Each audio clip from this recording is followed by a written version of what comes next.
শুধুমাত্র 1 কাপ আটা এবং একটি আলু দিয়েই এই ইউনিক নাস্তাটি তৈরি করব। এটা দেখতেও যেমন সুন্দর, খেতে কিন্তু তার থেকেও অনেক বেশি মজার, আর বানানো তো আরও সহজ।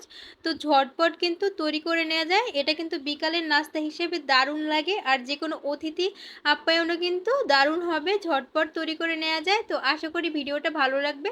আর একটা অনুরোধ রইল, প্লিজ ভিডিওটা ভালো লাগলে একটা লাইক করে দিবেন এবং চ্যানেলটি সাবস্ক্রাইব করে রাখার অনুরোধ রইল। প্রথমে 1 কাপ নিয়ে নিলাম আটা, স্বাদ মতো দিয়ে দিলাম লবণ, সামান্য পরিমাণে একটু তেল দিয়ে দিলাম। এরপরে তেলটা আটার সাথে ভালোভাবে মিশিয়ে নিব। আর অবশ্যই এই কাজটা একটু ধৈর্য সহকারে করবেন, যাতে করে তেলটা আটার সাথে ভালোভাবে মিশে যায়। এরপর নর্মাল পানি দিয়ে একটা ডো তৈরি করে নিলাম। তো ডোটাকে আমি 10 মিনিটের মতো রেস্টে রেখে দিচ্ছি। এদিকে একটা সিদ্ধ আলু নিয়ে নিলাম, তারপরে পেঁয়াজ এবং ধনিয়া পাতা কুচি দিয়ে দিলাম, স্বাদ মতো লবণ, আর দিয়ে দেবো একটু চিলি ফ্লেক্স। তারপরে দিয়ে দিলাম একটা পেঁয়াজ, আমি এটা তেলে টেলে নিয়েছি, সেটা দিয়ে দিলাম। সামান্য একটু গোলমরিচের গুঁড়া, সামান্য একটু ভাজা জিরার গুঁড়া, আর সামান্য একটু আদা রসুনের পেস্ট। তো এটা আপনারা চাইলে বাদও দিতে পারেন। তারপরে দিয়ে দিলাম একটা ম্যাগি মশলা। তো মশলাটা আমি সম্পূর্ণ দিচ্ছি না, হালকা অল্প একটু দিচ্ছি। তারপরে দিয়ে দিলাম টমেটো সস। এরপরে সব কিছু একত্রে মিশিয়ে নিচ্ছি। আর এখানে ম্যাগি মশলাটা অবশ্যই দেওয়ার চেষ্টা করবেন, তাহলে কিন্তু খেতে অনেক বেশি ভালো লাগে। আর দিয়ে দিলাম এখানে আটা। এখানে প্রায় আমি 2 টেবিল চামচের মতো আটা ব্যবহার করছি। আপনারা চাইলে কর্নফ্লাওয়ার ব্যবহার করতে পারেন, কিন্তু অবশ্যই এখানে আটা অথবা কর্নফ্লাওয়ার ব্যবহার করতে হবে, না হয় এটা তেলে যখন আমরা ভাজবো তখন কিন্তু খুলে যাবে। এবারে আমি ডোটা থেকে 2টা লেচি কেটে নিলাম, একটা বড় সাইজের করে এভাবে রুটি বেলে নিলাম। এই রুটিটাকে আমি রেখে দিচ্ছি। এবারে আরও একটা আমি রুটি বেলে নিব। তো এই তো আরও একটা রুটি বেলা হয়ে গেলে আমি যে পুরটা রেডি করে রেখেছিলাম এটা পুরো রুটির উপরে এভাবে করে ছড়িয়ে দিলাম। আর উপর থেকে যে আরেকটা রুটি বেলে রেখেছিলাম সেটাকে এভাবে করে দিয়ে দিলাম। এরপরে আমি হাত দিয়ে চেপে চেপে ভালোভাবে সমান করে দিচ্ছি।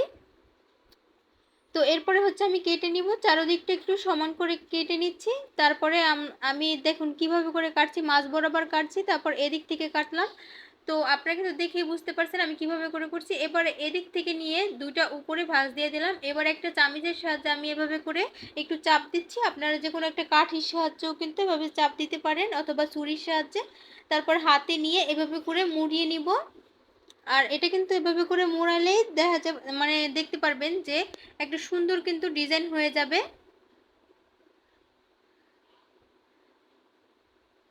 এই তো এইভাবে করে কিন্তু আমি সবগুলোকে বানিয়ে নিব। দেখতে কিন্তু অনেক বেশি সুন্দর। তারপরে আমি মিডিয়াম আঁচে তেল গরম করে নিলাম, আর এভাবে গরম তেলের মধ্যে একদম লো আঁচে, মানে মিডিয়াম আঁচে আমি ভেজে নিব। চুলার আঁচ কিন্তু খুব বেশি রাখা যাবে না, তাহলে কিন্তু এগুলো মানে ক্রিস্পি হবে না, তাড়াতাড়ি কালার চলে আসবে। তো আর দিয়ে কিন্তু সাথে নাড়াচাড়া করবেন না, তাহলে কিন্তু আলুটা খুলে যাবে। তো এক পিসটা যখন একটু হালকা কালার চলে আসবে তারপরে এগুলোকে উল্টে দিবেন। তো এভাবে করে কিন্তু আমি উল্টে পাল্টে একটু ব্রাউন কালার হওয়া পর্যন্ত ভেজে নিব।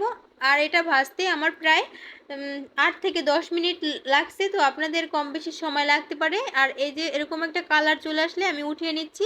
আর দেখুন দেখতে কতটা সুন্দর লাগছে। তো আশা করি ভিডিওটা ভালো লাগছে, আর খেতে কিন্তু অনেক বেশি মজার হয়। তো আপনারা বাসায় অবশ্যই একবার ট্রাই করবেন, আর কেমন লাগে বাসায় ট্রাই করলে সেটাও আমাকে কমেন্টে বলবেন। তো আশা করি ভিডিওটা ভালো লাগছে। আজকে এই পর্যন্তই, আবার অন্য কোনো ভিডিও নিয়ে চলে আসবো। সবাই ভালো থাকবেন। আল্লাহ হাফেজ।